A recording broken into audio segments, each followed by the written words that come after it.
The Hoop Heads Podcast is brought to you by Head Start Basketball. In our system, we believe that every single person on the court, no matter who you are, has to be able to shoot the three, handle the basketball, be very versatile. Bob Krizancic is the boys basketball head coach at Mentor High School in the state of Ohio. Bob has served as head coach at Mentor and Girard High School for a total of 39 years to date. He is one of 4 high school coaches in the state of Ohio to win state titles at different schools and received 5 Hall of Fame awards as well. He currently has 679 career wins and ranks 6th in Ohio high school history. In the past 3 seasons, Bob has led the Cardinals to a record of 68-10. Bob is also the author of the new book, Mental Toughness, The Game Changer, How to Create Elite Athletes, Teams, and Athletic Programs. Hey Hoopheads, I wanted to take a minute to shout out our partners and friends at Dr. Dish Basketball. Their Dr. Dish shooting machines are undoubtedly the most advanced and user-friendly machines on the market. Learn more at drdishbasketball.com and follow their incredible content at Dr. Dish B-Ball on Twitter, Instagram, Facebook, and YouTube. Mention the Hoopheads podcast and save an extra $300 on the Dr. Dish Rebel, All-Star, and CT models. Visit drdishbasketball.com for details. That's a great deal, Hoopheads. Get your Dr. Dish shooting machine today. Hi, this is Coach Corey Harris from the Beijing Royal Fighters CBA team, and you're listening to the Hoop Heads Podcast. Let's get into it. Prepare like the pros with the all-new Fast Draw and Fast Scout. Fast Draw has been the #1 play diagramming software for coaches for years. You'll quickly see why Fast Model Sports has the most compelling and intuitive basketball software out there. For a limited time, Fast Model is offering Hoopheads listeners 15% off Fast Draw and Fast Scout. Just use the code HHP15 at checkout to grab your discount, and you'll be on your way to more efficient game prep and improved communication with your team. Fast Model also has new coaching content every week on its blog, plus play and drill diagrams on its play bank. Check out the links in the show notes for more. Fast Model Sports is the best in basketball. If you're looking to improve your coaching, please consider joining the Hoopheads Mentorship Program. We believe that having a mentor is the best way to maximize your potential and become a transformational coach. By matching you up with one of our experienced mentors, you'll develop a one-on-one relationship that will help your coaching, your team, your program, and your mindset. The Hoopheads Mentorship Program delivers mentoring services to basketball coaches at all levels through our team of experienced head coaches. Find out more at hoopheadspod.com or shoot me an email directly, mike@hoopheadspod.com. Follow us on social media at hoopheadspod on Twitter and Instagram, and be sure to check out the Hoopheads Podcast Network for more great basketball content. Coach, do you struggle with building a championship culture, getting your players to communicate on the court, maximizing your practice time, and bringing out the best in all your players? We all struggle in at least a few of these areas, and that's why over 1,500 coaches a year from all levels of play attend a summer or fall PGC course to learn these things. And coaches consistently say spending a week at PGC is the most useful and beneficial investment they've ever made in their coaching career. At your PGC course, you'll attend all the classroom, video, and court sessions, just like the players. If you're ready to take your coaching and your team to new heights next season, go to pgcbasketball.com, find a summer or fall course near you, and sign up. That's pgcbasketball.com.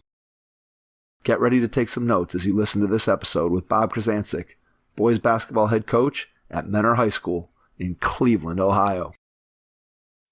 Hello and welcome to the Hoopheads Podcast. It's Mike Linsing here this morning without my co-host Jason Sunkel, but I am pleased to be joined by the head boys basketball coach at Mentor High School here in Cleveland, Ohio, Bob Krizancic. Bob is also the author of a brand new book entitled Mental Toughness, The Game Changer, How to Create Elite Athletes, Teams, and Athletic Programs. So let's start there, Bob. Just give us the quick synopsis of what the book's all about, why you decided to write it, and then we'll dive more into your career and what you've been able to do in the game of basketball? The book is definitely not a basketball playbook. When we sent it to publishers, that's why I think they picked it up so quick. It's more about life, the mentality that goes into a job, especially coaching or an athlete. But in 2009, I met one of my players' moms. Her two sons graduated in 2007 and 9, Kathy Lombardo. We were sitting at a graduation party and she said, "Coach, would you like to write a book?" And it piqued my interest. So for the next 10 years, I would see Kathy periodically, especially in summers, at graduation parties and events in Mentor. And every year she said, "Coach, you ready to write a book?" And in 2019, I kind of paused and I said, "Kath, let's do it." So we got together in August, and in 9 months, we put together a book, sent it. I do remember hearing a story. Dr. Seuss sent 29 of his manuscripts to publishers, and on the 30th one, he finally got it published. So I wasn't expecting, people to jump on it. But to our surprise, in 5 days, Newman Springs, it's a pretty solid publisher. They have Ingram as their major outlet, and then Amazon, Barnes & Nobles, and Apple iTunes. And they said, "We'll take it." So we signed the contract. And then for the next almost 2 years, we went through revisions and edits. But I think we got it right. And I'm glad we got the COVID season in and this past season in, because I think it added to the book. But the book's about, or I believe, a blueprint for parents, athletes, coaches. I've had the opportunity to speak with businesses about team bonding, the mentality of a unit. So I think it's a wide range. I've had some people in their 80s that have read the book that had some illnesses that said that they read the book and that they're ready to, attack the illnesses and to keep living. And, that is part of the book. Never stop dreaming. You could dream at 85. One of my favorite things is when you stop dreaming, you stop growing. And I really believe that. So the book is, I didn't want anybody to read it cover to cover, and they could, but for, let's say, a coach or an athlete to go to a certain section that could help them on it, dealing with parents, dealing with your youth programs, dealing with social media, how to get your kids started. When my two sons came up, I called Drew Joyce and said, "You've coached your two sons, Drew and Cam, give me some advice. Tell me, what you did right and what you would do different." And Drew was great. And, it's not easy to coach your kids, especially in high school and even possibly college like Jim Boeheim.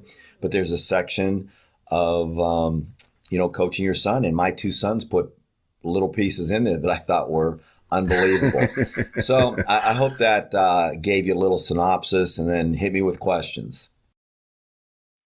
Let's start out with that coaching your son piece, because that's something that I think there are a lot of coaches out there that, even if they don't do it at the high school or the college level, there's so many people that are coaching their kids at the lower levels, whether that just be their first experience in a rec program or eventually they get into travel basketball or AAU. And I know I've been in that position. And as you go through and you're trying to navigate that and figure it out and what's it look like. So what's some of the advice that Drew Joyce gave to you, or then what's some advice that after you went through it that you'd give to somebody out there who's coaching their own kid?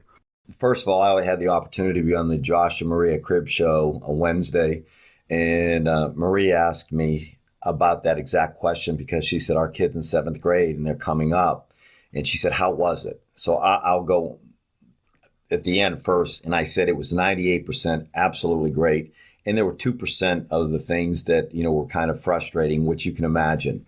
But what we had is parameters, rules. And we said that basketball was fair game, at the gym, in the car, outside the house. But in the house, we weren't going to talk about basketball.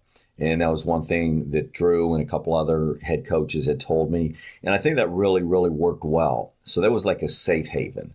It was family time and, relax, go do your video, go do your homework, whatever. But we had those rules and those were pretty strict. The one major advantage that I saw that I didn't know was that when my sons were in first grade, second, third, I would throw them in the van with the players and the bus, and they would bring their friends. And, Cole's best friend was Jaron Crow, and those two were great teammates. Jaron was a great player in college. We went to state with them. Connor grew up with Brandon Fritz, Mitch Trubisky, same thing. We throw them in a car. We go to Buffalo with my family to see them. They'd be on the bus in fifth grade, sixth grade. They'd, go to the summer camps. We had a rule that on our varsity, my young kids, my sons were growing up, and they're like in third, fourth, fifth grade, that whoever played the worst, we would vote at the end of the day, like at a shootout at Ohio State, and the three young ones had to stay in their room. So it was almost hilarious that they didn't want to get voted worst because they'd have to have the three young ones stay with them. But it was a really, really good experience. I think transparency is huge. I told my son, I said, Cole, he was the oldest. I said, when we play away, be ready. And when freshman year, he would get to the foul line and they'd be chanting Daddy's Boy and just some of the chants. And he actually got to enjoy it by his junior and senior year. But his freshman year, I thought he was going to cry a few times when he went to the foul line. But again, I wouldn't trade it for the world. You get to spend the time in the gym, at games. The toughest loss of my life was the Cincinnati Moeller game in the state semis in overtime with Cole. And then the best, I've won a couple state championships, but in 2013 with my son Connor on the court and Cole right behind the bench in the stands with Justin Fritz and a couple people, that was probably the best victory of my life. Was it easy or hard to navigate that rule of only talking basketball outside of the house? Did you quickly adjust to that once you set it up as the parameters, or was it still a case where there were times where you're in the house, you're like, I really want to talk some basketball with these guys? Oh, it was much tougher on me. I would be talking to an assistant or whatever, and then I would want to go up in their bedroom and say, hey, we got to do this, and this.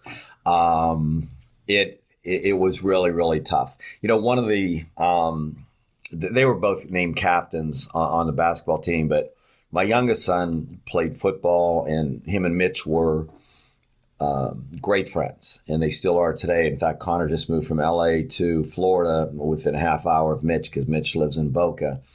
But Connor was quarterback the year when Mitch left for North Carolina, and I could hear him, like up at like 3, 4 in the morning, and this was in the summer. And I said, Connor, what's wrong with you? You're not sleeping. I hear you up. And he said, Dad, when I was a wideout and I was on a football team and I was captain as a junior, he said, I didn't have responsibility like Mitch did. And he said, now I feel responsible for 110 guys since I'm the quarterback and I'm captain. And I was so impressed that he felt responsible and just wanted to help and motivate every single person on his team. And that was, we tried not, even football, we did not talk a lot of football in the house when he played. And they went to the state semis and they lost to Moeller in the championship his senior year. But again, we had those rules, and my sons loved it because they couldn't wait to get in the house sometimes and out of the car. But it was tough on me, but I got used to it. All right, let's go back in time to when you were a kid. Tell me a little bit about how you got into the game of basketball when you were younger, and then as you work through sort of your time as a player, when did coaching get on your radar? So just talk about some of your early experiences with basketball and then how coaching became such an important part of your life. I knew that early I loved basketball. I'd be one of those that would shoot till 11, 12 at night, shovel the driveway, couldn't wait to get on the court. My father was a recreation director part-time, so he would be responsible for the gyms and the fields in Girard. So that was an advantage for me. And he was a minor league baseball player, so I grew up in an athletic background. He loved sports, so that was a huge advantage.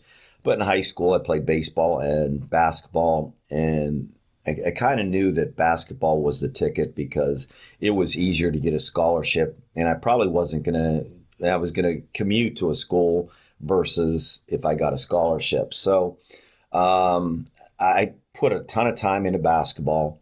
I played baseball in the summers, and I played a baseball game in a different city, and I went to Girard High School. And after the game, my head basketball coach was standing there waiting for me, and I was 15, a sophomore going into my junior year, and he had a basketball, and he said, "Can I give you a ride home?" And I said, sure. I was going to go with one of my buddies. So Coach Bauer took me to the gym. He held up the basketball, and in those days, the basketball probably cost about $32. He said, "This could make your life and pay for your college education." And that was just one of those moments in your life that it just really hit me. So from there, I did spend a lot of time in basketball. I got a full ride to YSU. They were D2, going D1, so that was exciting. We started to play West Virginia, Cincinnati, Ohio State, and us at Akron went into the OVC, which was a great conference. And my sophomore year, in between Christmas and New Year's, the University of San Francisco was playing like 3-4 Eastern teams. So we played them, and I started, and they scored. I probably got the basketball with about 19 minutes and 50 seconds, and this one guard, probably 5'8", 5'9", was in my face. And they rotated two guards that were the quickest, toughest people, and it was the most miserable basketball game I've ever played in my life. And afterwards, I said, if I ever have an opportunity to coach, that I would want to make life as miserable for the opponent as those two made me. And it's in the book, and it has a huge, I believe it's a huge reason why we press, we run. I believe that, you've got to put the pressure on 24/7 or 32 straight minutes in a high school basketball game. And that's been a big part of my philosophy. Early, I would, got the job when I was 25 years old. I probably was too young, but I would go to the Nike clinics, and I'd, Valvano and George Raveling and all the great coaches. And I took little bits and pieces of presses and breaks. And again, that's in the book about, have your identity, your philosophy, your culture, and don't change it, but tweak it. Take little pieces of other successful coaches and implement it in your program. And I think that's the key of being a really, really good coach. You're going to steal pieces from everybody, but how you fit it into what you believe in is the key to success. When you go and you start looking at the opportunity that you had, you mentioned as a young coach at age 25 to become a head coach, and you think back to that time, what's something that you were really good at, confident with when it came to coaching? Because obviously there's a lot to learn when you get a job at 25, and especially coming off a successful playing career. I think we all have an ego of, hey, I know a lot about the game of basketball, and suddenly you step into that coaching role and you're like, maybe I don't know quite as much as I thought I did. But what was something that you took to right away that just felt natural, felt right for you as a coach? I was worried about hiring a staff, and the superintendent was young, and it was carte blanche. I had the freedom to hire who I wanted, and he just said, make sure you hire the right people. And I would tell any coach, don't worry about what a young coach knows. Hire on loyalty, energy, and passion. And if you have a young coach, and we've done that in the last couple of years at Mentor, I wanted some young blood, some energy in the gym. And I love my staff. But I believe that if, they want to be in the gym and they have that passion and energy, they're going to learn. And your system has to be synonymous all the way through, even the feeder program. Our 7th and 8th grade, our 9th grade, our JV. And I had the luxury and, the ability to go down and speak to our 3rd, 4th, 5th, and 6th grade programs at both Girard and at Mentor. I actually set up my senior year of college. I set up the first feeder program in the city of Girard for 4th, 5th, and 6th grade. And 5 years later, when I got the job, those young men were 7th, 8th, 9th, and 10th grade. And it was unbelievable, the timing. I believe timing is everything and God works in strange ways. But that was a huge part of the success at Girard. The feeder program that started when I was my senior year at YSU, and I established the rules and all the ramifications of practices and schedules and how you play the game, all man to man. Every offense has to be where 5 people touch the ball and 5 people move. And I got that from other really good head coaches.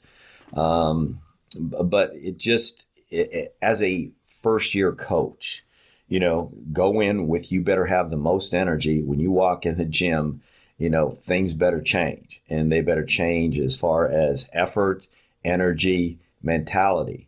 And those are just simple things, and they're easier said than done.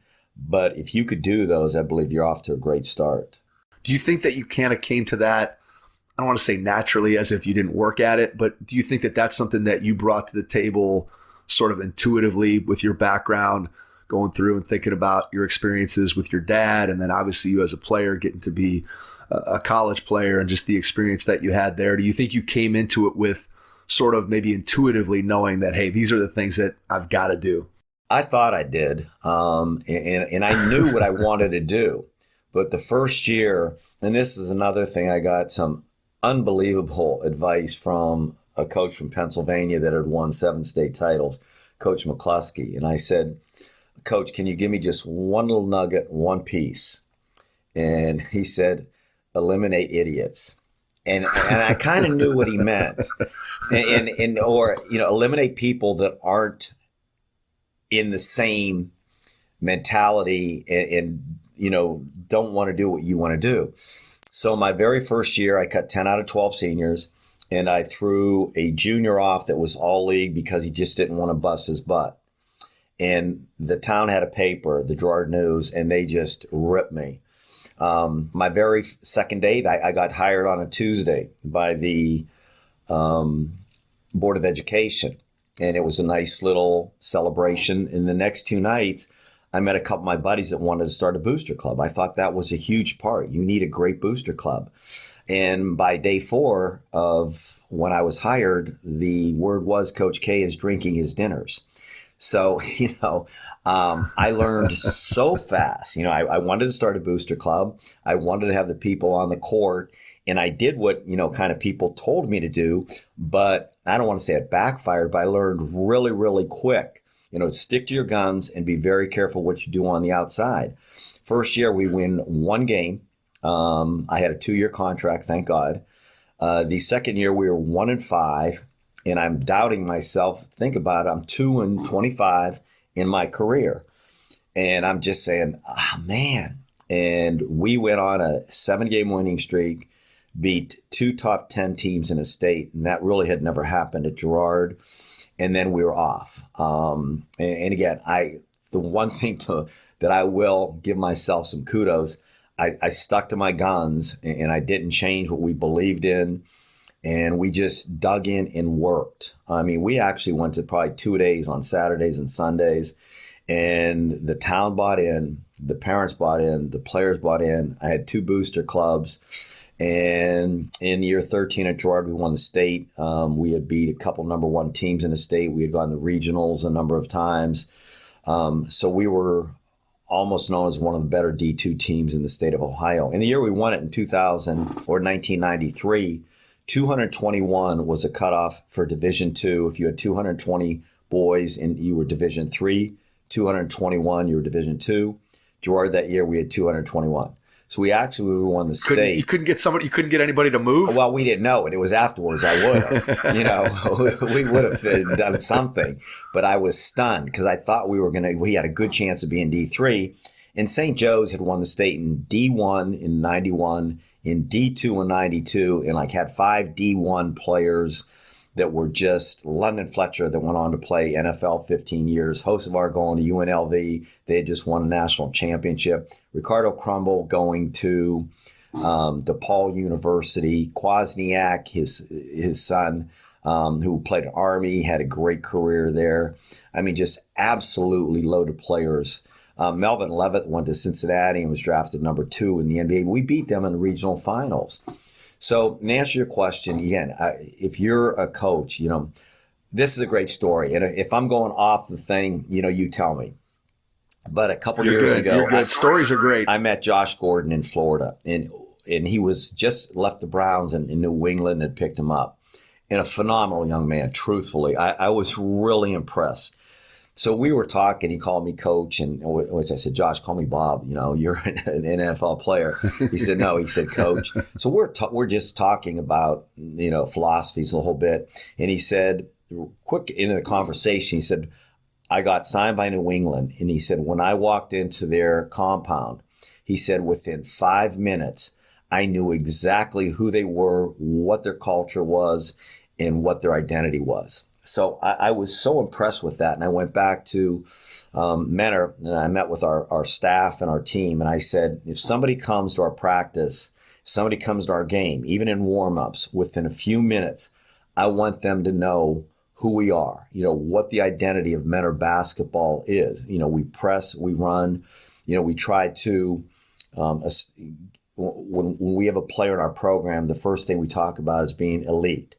But elite in athletically, academically, ethically, morally. So when you graduate as a basketball player and you leave our program, you're ready to attack the world.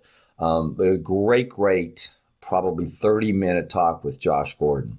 That's really cool that you get an opportunity to have that discussion. And sometimes it's amazing that I'm sure you didn't go into that conversation thinking that you were going to pull out that particular piece of wisdom and then go back and try to evaluate your own program under that standard. So to be able to get that from a conversation, I think that's one of the things that we've been able to enjoy as part of the podcast is you're having these conversations with coaches, and there's so many different things that a coach will say or that will bring or that they do in their program that's maybe unique. And hopefully the people that are out there in the audience end up doing exactly what you did, which is they hear somebody talking, they say, wow, that's something that I could take back immediately and implement into my program. And those are really the things that we're trying to do every day when we do these episodes, is just get information out there to coaches that they can use and really put to use in their program. So when you think back to those first couple of years at Girard, was it easier or harder,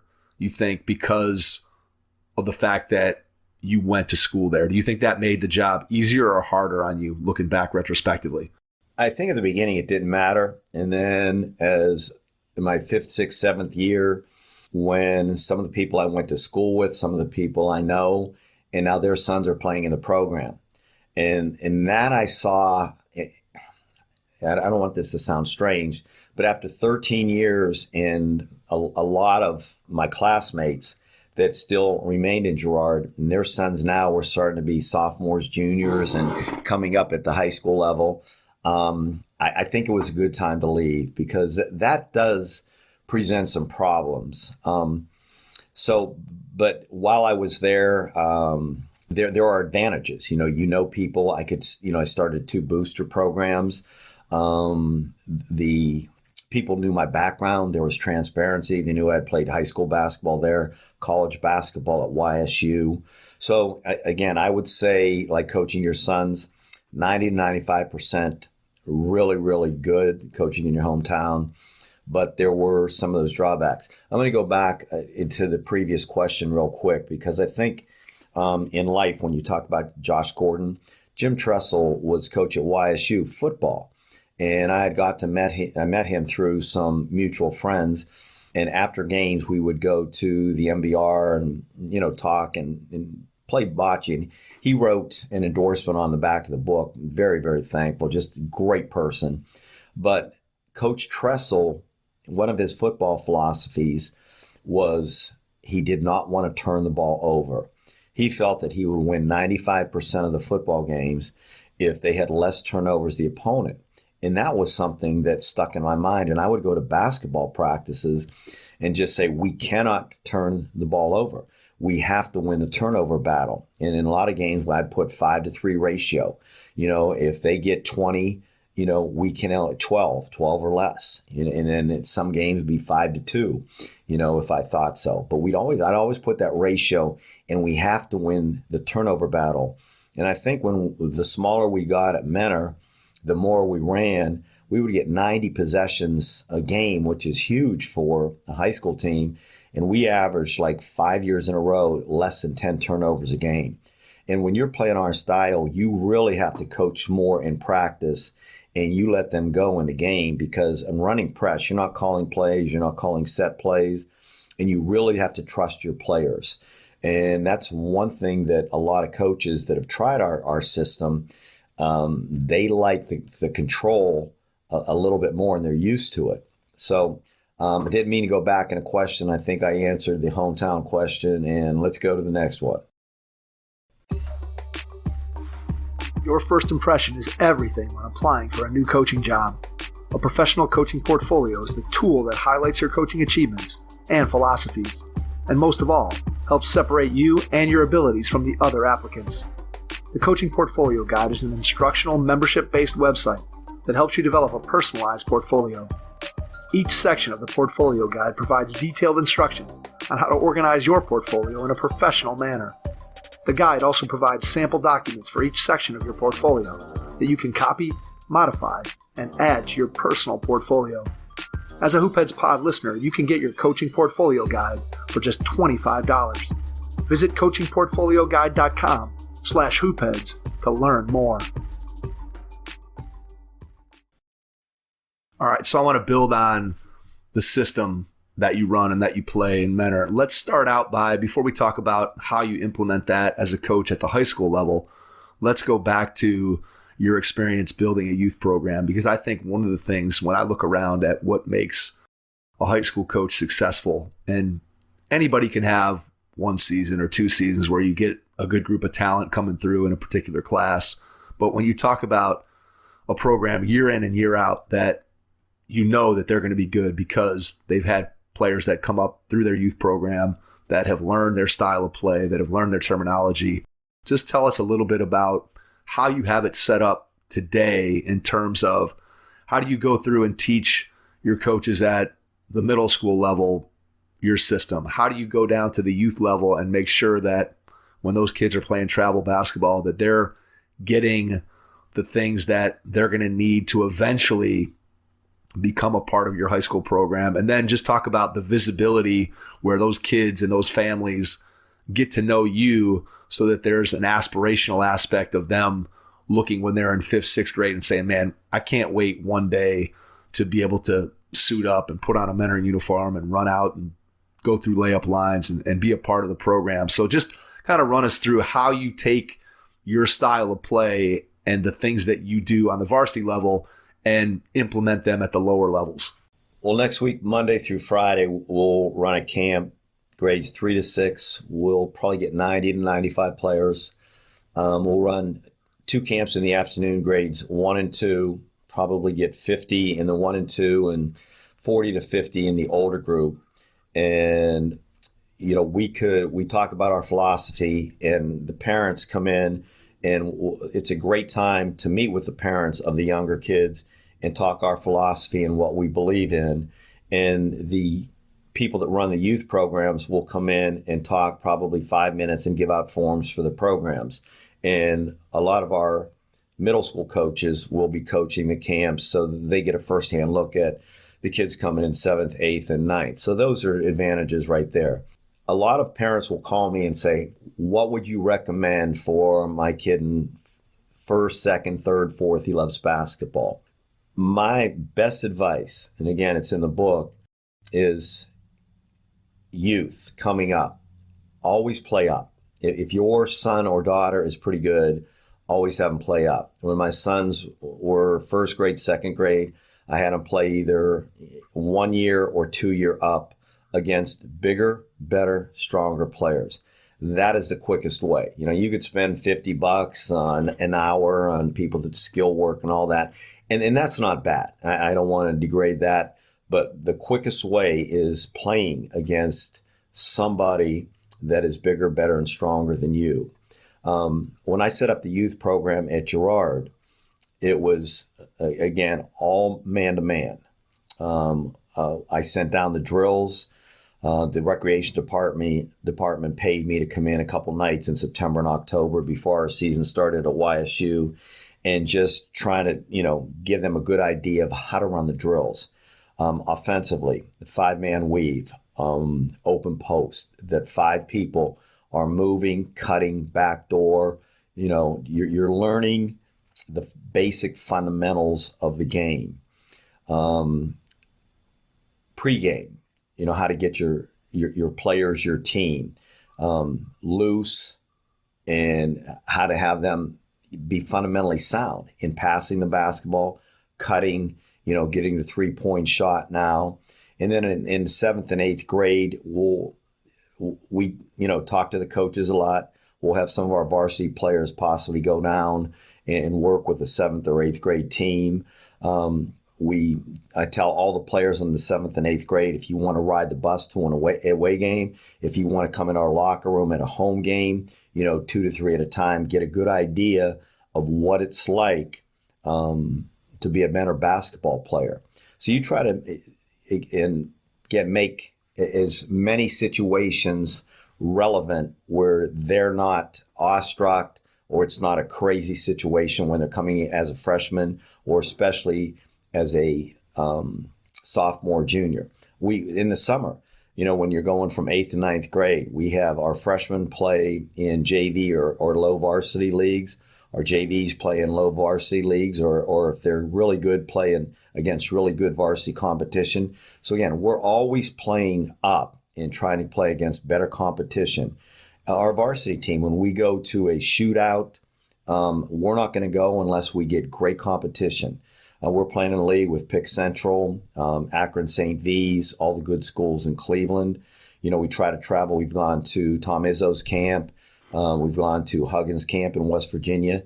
And before we go, I say, hey, get us the best games possible, in June, so that, we're ready to go in December and January. What's your philosophy on scheduling? So I know that coaches, depending upon where you're at in your career and the type of talent that you have, I was always kind of the mentality that prepare your team for the tournament and schedule tougher games. And clearly, depending upon where you are, maybe if you're a new coach and you just need to get some wins under your belt to be able to keep your job, that can be something. But just when hearing you talk about trying to make sure that your players get the best opportunity to improve and get better, how does that translate into the way that you schedule during the regular season, preparing your team for state tournament play? You made a great point. There are some coaches that need the W's, and that's a tough, market right there. I always believed in playing better competition, and I'd say probably 98, 97% of the teams are in a league. So you have no choice in those 10, 12, 14 league games, but you do in the independent games. And that's where I think that we really try to play the best competition. A few years ago, Mike, I said, let's be one of the best teams in the state. Let's shoot for a state title, because I thought I dreamed small, and I, still ticked at myself for not believing in the biggest, thing that we could do. So when we start competing and doing really well against the best teams in the state, I said, hey, let's try to be one of the best teams in the country. And with all the prep schools and that, it's hard to do. But our players started to believe that. In 2003, we played Akron St. V's. They were number 1 in the country. They had LeBron James. In 2013, we played Huntington Prep with Andrew Wiggins, and he was the number 1 player in the country. They were number 4 because they lost a game without him. But we played them at Walsh University in the Dunk for Diabetes, and we played them in the last game. It was packed. It was a great atmosphere. And we have the basketball with 4.4 seconds to go, down 1 on an OB. So we had a chance to beat the number 4 team in the country. We look to go to a Christmas tournament that, again, has some of the best teams in the country. We've been invited to the Arby's Classic 7 times. In pre-COVID year, we played back-to-back the number 21 and number 39 teams in the country. This year, we didn't go there, but they had the number 4 and number 9 teams in the country. So we look to go to a Christmas tournament. We've been San Diego, Phoenix, Utah, West Virginia a number of times, Pennsylvania, Michigan. So we do look to play those Christmas tournaments and possible shootouts against, a team that is going to be a state title contender and possibly one of the best in the country. I think we're about to schedule a game against St. Ignatius next year at the Q or with Rocket Mortgage Arena. And I think the back-to-back games is Sierra Canyon and St. V's and us and St. Ignatius. And I think if we could, sign the contract, that will be a great game. In those type of atmospheres, Arby's Classic, you see it's 7,000 a game. And in 2013, we played Huntington Prep and we played in the championship of the Arby's Classic. They had this back-to-back 7,000 seat game. So when we go down to the Shot and they have, 12, 14,000, we played in front of that types of crowds before and that types of competition.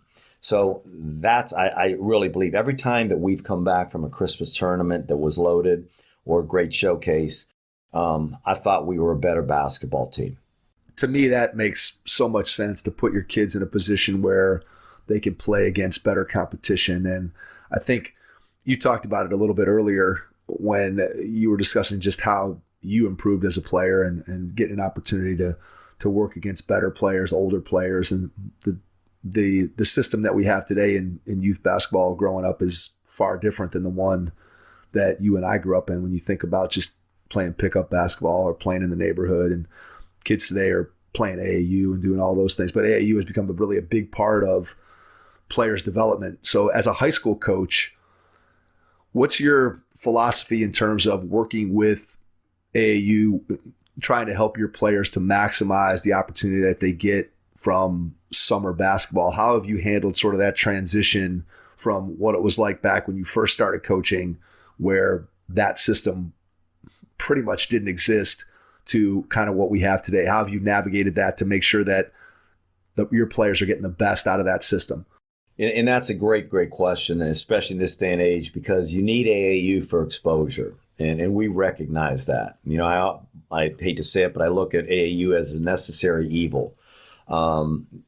We try to tell our players, especially from a young age, 7th, 8th, and 9th, try to get on an AAU team that has a similar philosophy to us, that's going to play man-to-man, that's, going to run and press, that's going to let you, or you're going to be able to handle the basketball. In our system, we believe that every single person on the court, no matter who you are, has to be a great ball handler. Micah Potter is, with the Miami Heat, and at 6'10", we made Micah handle the basketball and shoot the three. And that's been a huge advantage at Ohio State and Wisconsin. Adam May was 6'8", played at Holy Cross, great career, handled the basketball. So every person in our system, has to be able to, again, shoot the three, handle the basketball, be very versatile. In AAU, try to get on a team, if at all possible, where you're going to be able to do those things that's going to make you a better basketball player for us. It's not always happens. And, right now AAU is, I hear players are playing on a different team from week to week and that. But the AAU coaches that have had our players have been very impressed with their basketball IQ, with their effort, with their team play. So I'm very pleased with that. And then we go on to college. A lot of the college coaches have talked about our players' high, basketball IQ, great effort, in practice, in the game. So those are great things, that make me feel good about our staff and about what we do. Talk a little bit about your role as a high school coach in helping your players to get to the next level, how you build relationships with college coaches, and then just what are the steps that you take as a high school coach to ensure that your players are getting an opportunity to play at the next level if that's what they want to do? We tell our players immediately that, you cannot have weaknesses. You've got to be able to shoot the three. You've got to be able to handle the basketball. College coaches will immediately ask me if let's say you're a 2 on offense, you're 6'1", 6'2". Can they guard 6'4", 6'5"? Can they guard a quick 5'8", 5'9" guard? Said you have to be versatile defensively. We had many years where we had almost 6'2" and under and 3 guards around 5'11". And if another team is like 6'5", 6'5", 6'7", one of our guards is going to guard somebody that is a huge disadvantage. You've got to have a high basketball IQ. We want to limit dribbles. We want to get the ball up the court as quick as possible. Our players have learned that, especially Micah Potter and Adam May, being able to run the floor, pressing, running, has helped them at the college level. So this was a great stat from 2008 to 2014. Every one of our players except one, and that was Mike Johannick, and he was a really good athlete, but he went straight to pharmacy school and got his pharmaceutical degree. He was the only one in that 7-year period that if you started for Menor, you played at the next level. Now, that's not all basketball players. That's Trubisky in football. It's my son Connor going to Minnesota. Cade McClure and Caleb Potter going to Louisville and West Virginia for basketball. But you were going to be an athlete. So we talk about if you start for Menor, you have a great chance of playing at the next level. Take our 2019 starting lineup. Mason Trubisky played at John Carroll basketball. Chad Rogers pitching for Penn State. Luke Floria, YSU, or Luke Chacon, YSU, Luke Floria, football, Kent State. And that's been, pretty strong throughout every one of our years and every one of our, groups of players. If you start at Menor, you're going to have a great shot of playing at the next level. And college coaches know that. We don't put a lot of D1s in basketball, but, we'll put a lot at D2, a lot at D3. And they do a great job, at that level. How do you've mentioned a couple times basketball IQ. So when you think about that as a basketball coach and you're designing your practices, and obviously your style of play where you're not running a bunch of set plays, you're pressing, you're going up and down the floor, you're shooting a lot of threes, you have this free-flowing style of play, which, as you said, as a coach, your work's done in practice as opposed to having that control of walk it up, call a set. You're giving the players much more control. So in order to do that, you have to have players who have a high basketball IQ, who understand what it is that you're trying to get done with them out on the floor. So when you think about that from a practice design, what are some things that you feel like you and your program do well, helping your players to develop their IQ in a practice setting? We learned a long time ago that in our style, we could use a 10-second shot clock. I really believe that. That's what we constantly put 7 seconds on the clock. And as soon as, if we're pressing, our managers are at the clock. And as soon as we get the basketball on a steal or rebound, we have 7 seconds to get a good shot off. Not a shot, a good shot, a high percentage. So our players are constantly, almost everything that we run offensively is, by the shot clock. If we're running an offense, we'll put 4 seconds in a half court setting. We have to attack really quick, and, you've got to be able to create in a very short amount of time. And in that, we learned that offensively, if we pick at about 25, 30 feet, especially with our big men, and this is what we really try to do, we try to get mismatches so quick. And our players, you talk about basketball IQ, as soon as we, execute the pick, and it's not really a pick and roll, it's a pick to set our point guard free. And when we talk about we learned it is so hard. If a big man is guarding one of our bigger guys, it is so tough to hedge and to stop our point guard in transition. So that is one of the keys to what we want to do and how we want to attack, is get that pick in transition. And then we have a point guard such as Flory or Chacon that were both first team and second team All-States. And, we have some really good players that can do stuff with the basketball. If they're attacking in the open court and they're not guarded by a good defensive guard, I think that is one of the reasons that we're successful. We talk about basketball IQ. If you're a guard and you have the basketball, and we have two guys that are open, and one's like a 40 to 45%, really good 3-point shooter, and one's, let's say, a 30 to 35, you better know who you get the basketball to. It's the higher percentage shooter. That's going to work for us. So again, when you're blowing the ball up the floor and you have two people open, you better know who to pass to. It's not a 50-50. It is like an 80, 85, 90 percentage that you better know who to get the basketball. If we run let's say a pick, big and a guard, and that big man's open really quick, you better get him the basketball, not kick it back out, because we've got a major mismatch quick. We talk about it in our press situation. If a really good shooter is down the floor, well, you can't cheat as much as you normally could, because we don't want to let him have a great 3-point shot. And we'll adjust our presses if shooters are down the floor, or if they have two great shooters and now they're 90 feet, 80 feet from the bucket, we trap them and make them give the basketball up.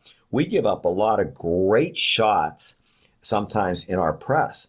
But if it's a shot that it's somebody that's shooting 25 to 30% from threes or isn't really great at finishing, that's okay. So those are little things that our players learn in practice. We don't watch a lot of film, but we'll watch a little film and just say, hey, here's who we do not want to get the ball to or get open. Here's who we want to have the basketball, especially in trapping situation. So our players, know, and in this day and age, huddle, they can make their own highlight films. They could watch. If we play Medina, they'll probably have 5 to 7 Medina films, and we'll say, hey, go to this one, watch this one we played them last year, watch this one when we played them earlier the year, and you better understand what they do offensively, defensively, and when we go in a game, we better be so much smarter than the other team. Talk about a change in technology from when you started coaching to what we can do now when you think back to the era of VCRs and videotapes. And I just remember hitting that button or watching a coach hit the button when I was a player and have it spiral back a minute and a half past the play that the coach actually wanted to watch or that you wanted to watch as a player. And now you think about what we can do with huddle and just the ability that coaches and players have to be able to watch film. That's probably one of the most incredible changes, I think, from a coaching standpoint, is just to be able to have all that access, and not just to your own film, but how easy it is to exchange and just do all of those things. When you're talking about trying to teach some of the concepts that you talked about finding open shooters and using that high screen and being able to set up and get your point guard going downhill, are you teaching that out of 5-on-5 settings in practice? Are you doing breakdown, small-sided games type work? Just how do you break that down as you're trying to get your kids to understand those particular skills and what you're looking for? We believe in throwing them into the fire. Found the quickest way. We've had a couple really good freshmen, and we'll just throw them in our press, and they'll learn by making mistakes. And it's okay to fail in the summer and before the season. It's during the season that you better understand, and learn from your mistakes. And we'll tell them, hey, go back and watch films of this player, watch films of this team, the position, the wing, if you're back on a press, if you're on the ball, and they did it probably better than anybody that we've had. So just watch what they do.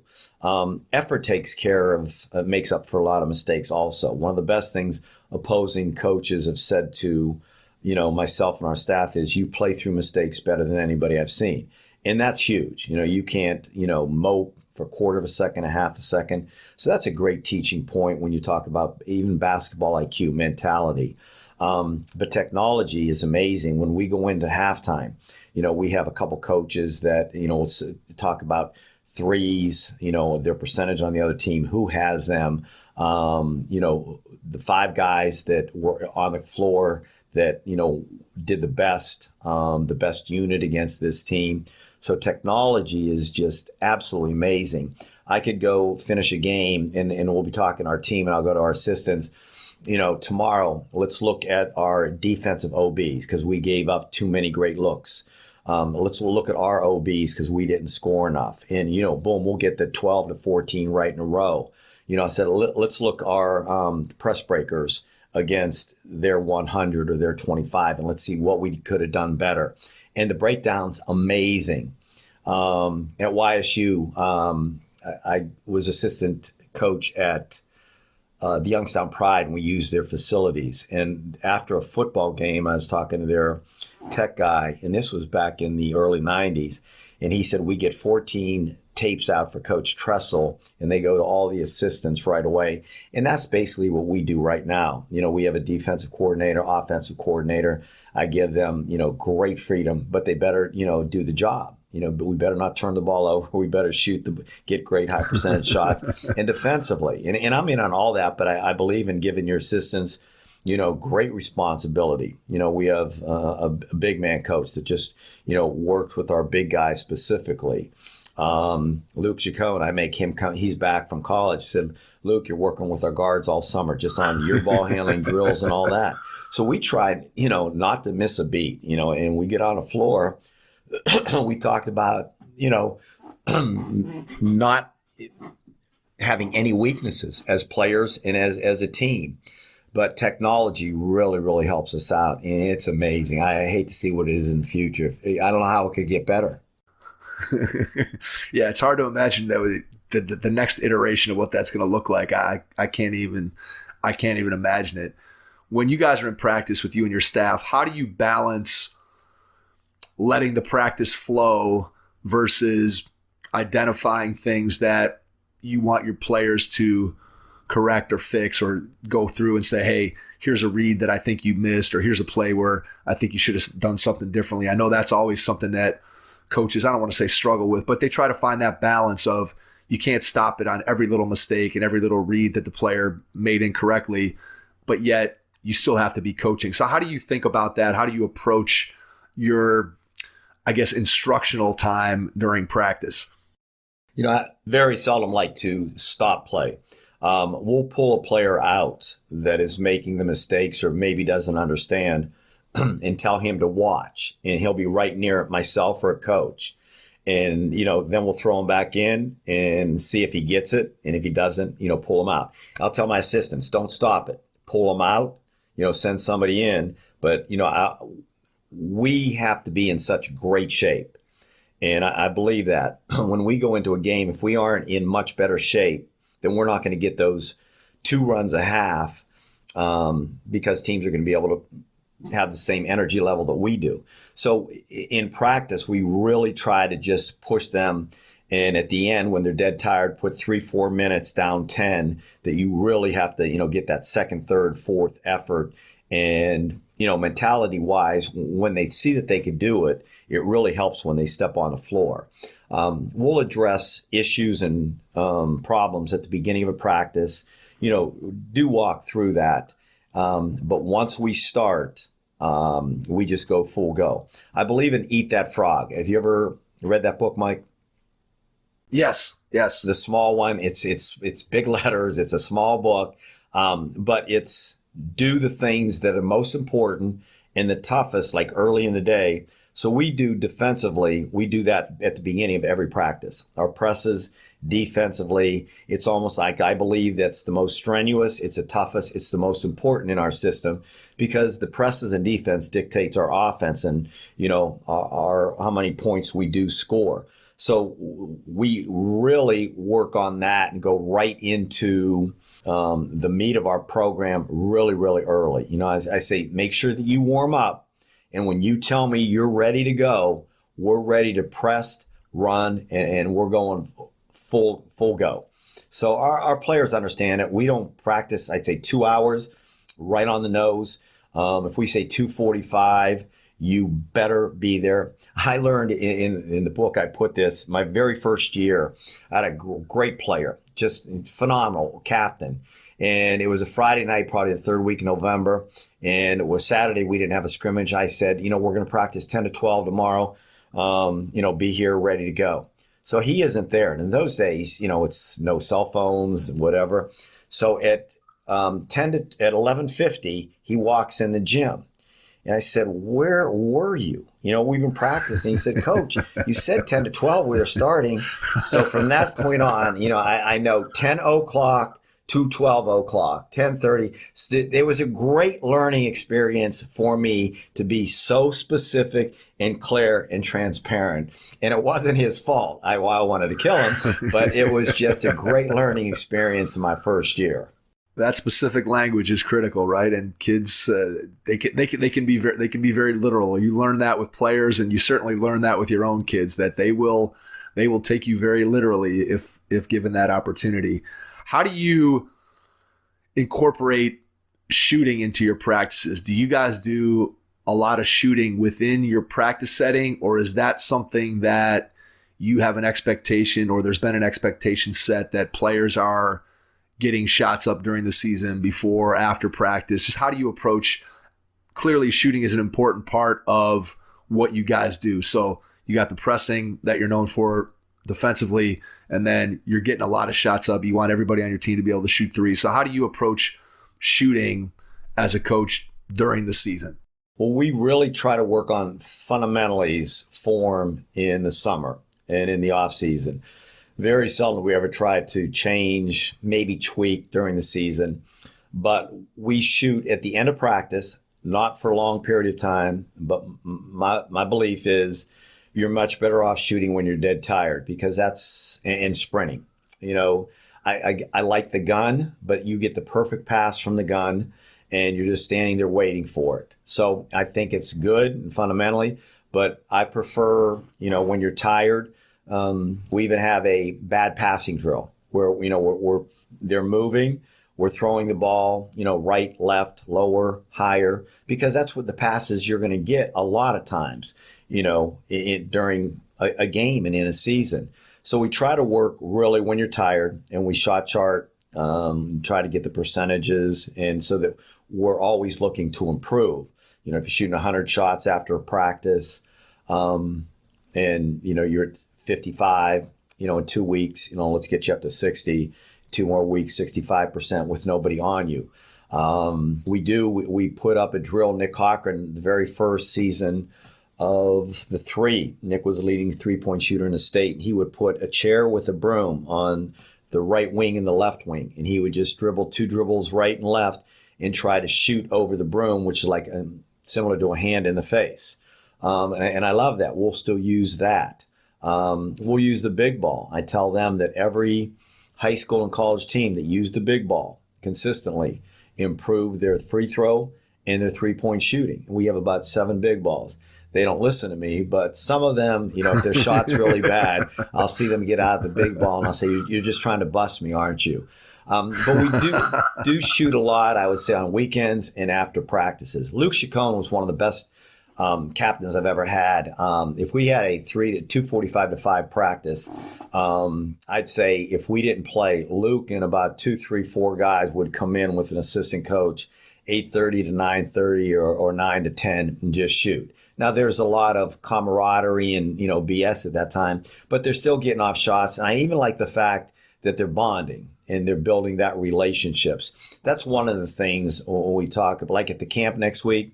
We'll have, 10, 11 stations, and I'll tell our players and our assistant coaches, every one of those kids better know everybody's name in their station, because this is about making relationships and about making great relationships. And I love the fact in the summer we'll go away a couple, 2 nights, 3 nights, and that's when you really bond. When we won the state in 2013, a couple of newspapers did articles on our players, and they asked the best part. Well, naturally, it was a state tournament, but winning the state title. But a couple said, the 3-4 night camps when it's 90, 95 degrees and you're playing 3 to 4 games and you're with your buddies. And I thought that was just unbelievable. And I really believe in, that summer, building the relationships with your team players, and even building the relationships with the parents. Getting to know them, because they're there a lot of times at summer league games. They're driving, they put so much time and effort in. So I believe we do have a family at Mentor. It's the parents, it's the families, it's the players, it's the assistants. And that's one thing I believed in right from the start. All right, last question, 2-parter. When you think about what it is that you have ahead of you in the next year or two, what do you see as being the biggest challenge? And then part 2, what's your biggest joy? When you think about what you get to do every single day, what brings you the most joy in being the head boys basketball coach at Mentor High School? So your biggest challenge and then your biggest joy. Biggest challenge is, well, let's go back to this year. We were 9-6 and we were struggling. And then we went on 11-game winning streak, won the league, went to the districts. I believe we had a 16-point lead on Eds. And I asked a couple of our players, when do we start believing in our team, and when do we really start believing in ourselves? And Sean Collins, our captain, said the Solon game, coach, which we had to win the league title. And then, we beat Brush and we win a couple really big games. But I knew we, at one point, and I thought he was right on, but I wanted to hear his response. I knew that this past year, unless we believed in ourselves and believed in our teammates, we weren't going to do well. So the answer to the question is, once we believe in ourselves, and we have some really good players, and we'll play 1 or 2 seniors, and we have the next couple of years should be really good. But we have to get to the point where we play a lot of great teams in June and go through a couple months of just working really hard, and then get on the floor for some November scrimmages. And hopefully I'll be able to tell that we believe in ourselves as a team, and they believe in themselves as an individual. Second part, what gives me great joy is that I'm blessed. I have a great life, and that I still dream big. I believe that we can win a state title. I wouldn't be coaching if I didn't. I've had so many things with the book coming out, doing a lot of media stuff, that it was great last night to go to McKinley with my team. We'll go to Toledo St. John's the weekend. But to get in the gym is just, it's special. It's special.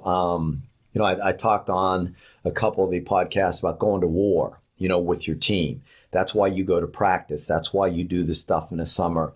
That I know that going into a gym and going into this weekend, when we step on a floor and we're going to war against Medina or Solon, when we play maybe St. Ignatius at the Rocket Mortgage, that what we've done in the past, and we're ready for the future. So I think that when I get up, I think we're going to work hard enough, and I love what the future holds. All right, before we get out, great answer. Before we wrap up, tell people again about the book, where they can find it, and then share how people can reach out to you, whether you want to share email, social media, your website, whatever, that the best way for people to find out more about you and your program, and then tell them where they can find the book as well.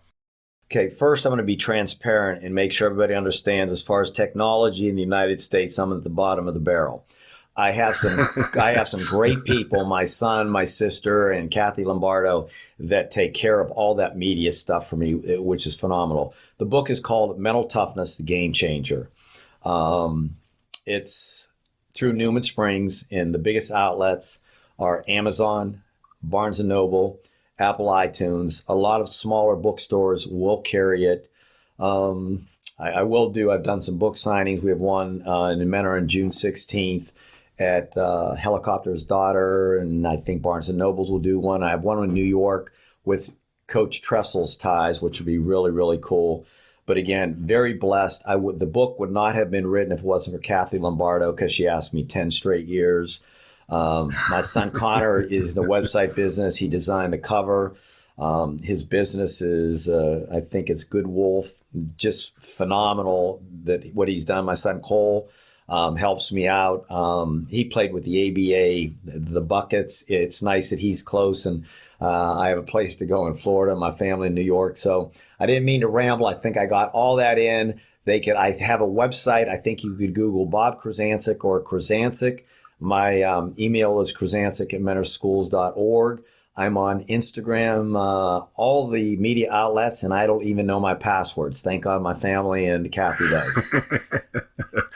Hey, there's a lot to navigate. Yes, there is, and I got to be truthful. I am so bad at that. I have to call them to find out what my password and username is. It is sad.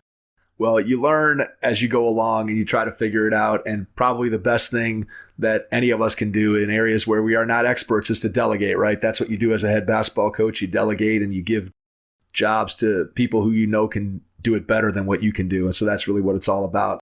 Bob, cannot thank you enough for taking the time out of your schedule this morning to jump on with us. It's been a pleasure getting to know a little bit more about you, your program, learn about the book.